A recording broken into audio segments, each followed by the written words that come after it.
Hola, mi nombre es Antonella Cáceres, me encuentro cursando el primer año del profesorado de educación primaria y en el siguiente video voy a hablar sobre algunas leyes fundamentales que formaron y siguen formando parte del sistema educativo argentino. Bueno, yo las ordené de una forma cronológica para entender cómo fue evolucionando el derecho a la educación en nuestro país. Para dar inicio, quiero hablar sobre la Ley 1420, que es sancionada en el año 1884, y esta fue la primer ley nacional de educación. Esta ley estableció la educación común, gratuita, obligatoria y laica para todo el país, y fue una ley muy avanzada para su época, porque esta ley buscaba garantizar que todos los niños y niñas pudieran acceder a la escuela primaria sin importar la religión y su situación económica. También recordemos que esta ley fue clave para la construcción del Estado, pero recordemos que solamente era vigente en las provincias que eran dependientes del Estado argentino. Después seguimos por la ley de Laínez, que está sancionada en el año 1905, y esta ley permitió que el Estado Nacional pudiera crear escuelas primarias en las provincias, sobre todo en aquellas zonas donde el acceso a la educación era más difícil. Es decir, que esta ley no llegó para reemplazar a la ley 1420, pero vino para complementarla, ayudando a expandir la educación a nivel federal. Después seguimos por la ley 24.195, que está sancionada en el año 1993 y se la conoce como Ley Federal de Educación. Esta ley reorganizó el sistema educativo dividiéndolo en niveles. Estaba el nivel inicial, la EGB, que era la educación general básica, el polimodal y el superior. También esta ley transfirió muchas responsabilidades educativas a las provincias, en un intento de modernizar el sistema, pero esta ley tuvo muchas críticas, sobre todo por las desigualdades que se generaban entre las provincias. Después llega la ley 26.206, sancionada en el año 2006, que esta es la ley actual que rige en la educación nacional.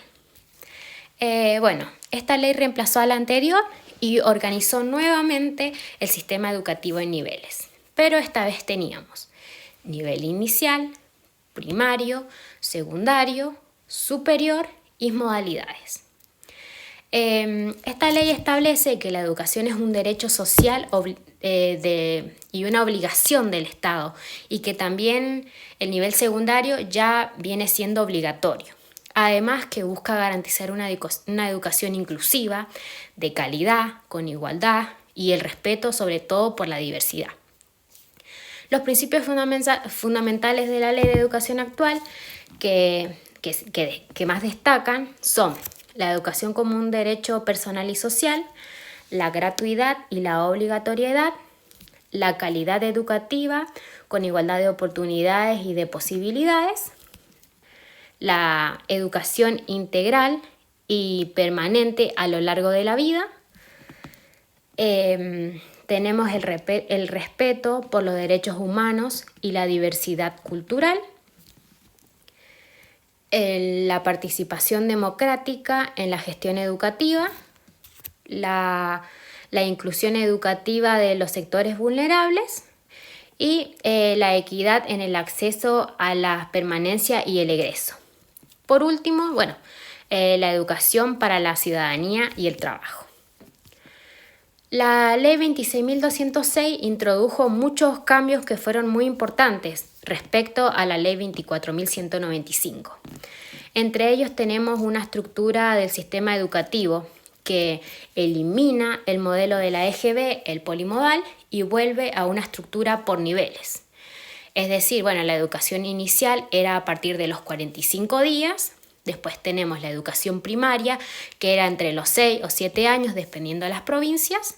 La educación secundaria, que eran 5 años o 6 años obligatorios, dependiendo si eran técnicas. Y la educación superior. Después tenemos la obligatoriedad, que se extiende hasta los niños de 4 años, hasta el final del nivel secundario. Después tenemos una participación que fue muy importante, que es la social, que promueve una mayor participación en la comunidad educativa y es como que trabaja en conjunto con las familias. La ley 26.061, que es la ley Protección Integral de los Derechos de los Niños, Niñas y Adolescentes, que esta ley, ¿qué establece? Tenemos el artículo 15, que es el derecho a la educación. Las niñas y los niños adolescentes tienen un derecho a la educación pública, gratuita y atendiendo a su desarrollo integral. Tenemos una preparación para los ejercicios de la ciudadanía, su formación, para la convivencia democrática y sobre todo para el trabajo. Hay que respetar su identidad cultural y el desarrollo máximo de sus competencias. Hay que fortalecer los valores de la solidaridad, el respeto por los humanos, entre otros. Después tenemos el derecho al acceso del establecimiento educativo, cualquiera sea el establecimiento más cercano. Y en el caso de que el niño no presente una documentación que acredite la identidad, se lo deberá inscribir provisoriamente, esperando que obviamente pueda en ese trecho que se le da traer los documentos. Y por ninguna causa podremos restringir el acceso a la educación. Y los niños y niñas y adolescentes con capacidades específicas o diferentes tienen todos los derechos y las garantías de igual manera que cualquier niño los tendría. Y los organismos del Estado, la familia y la sociedad deberán asegurar el desarrollo de las personalidades de los niños hasta el máximo de sus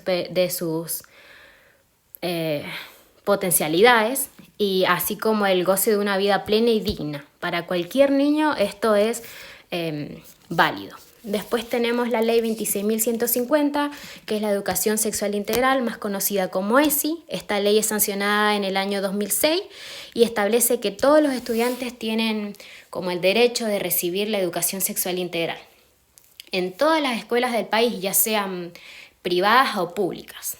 Esto se da desde el nivel inicial hasta el superior. Y recordemos que la ESI no solo trata sobre la sexualidad, sino también que hablamos sobre el cuidado del cuerpo, los vínculos, la igualdad de género y sobre todo el respeto. Después seguimos por la ley 26.378, que justamente hace rato la nombrábamos, es la protección de los derechos de las personas con discapacidad. Esta ley aprueba la Convención sobre los Derechos de las Personas con Discapacidad en el ámbito educativo. ¿Qué hace? Promueve la inclusión y la eliminación de barreras que impiden que las personas con discapacidad puedan acceder y permanezcan y puedan progresar en el sistema educativo con una igualdad de condición. Y ya teniendo hablado de todo esto, yo creo que como futura docente estoy muy convencida de que estas leyes son fundamentales porque garantizan el derecho a una educación gratuita, laica, inclusiva y de calidad sobre todo. Creo que cada una de ellas marca un avance en nuestra historia y amplía los derechos respondiendo a las necesidades de cada época, porque si bien la 1420 se veía media precaria, estaba adecuada a su tiempo. También me parece importante recalcar que no solo como futura docente, sino como alguien que fue a una escuela, que se educó. Me acuerdo que en sala de 4 había una niña con síndrome de Down y me acuerdo muy bien cómo la escuela hizo posible que esta niña se adaptara, y creo que es el claro ejemplo de cómo podemos adaptar e incluir a las personas con alguna discapacidad distinta. También en la escuela donde yo iba sé que implementan viandas, clases de apoyo, actividades extras para que todos los niños tengan un acceso a la educación, ¿no? Y que tengan un lugar seguro. Después también como muy importante me parece que las capacitaciones de las docentes. Sé que hay muchas maestras que se siguen capacitando y eso está muy bueno. Así que como futura docente me parece muy bueno todo esto, el compromiso.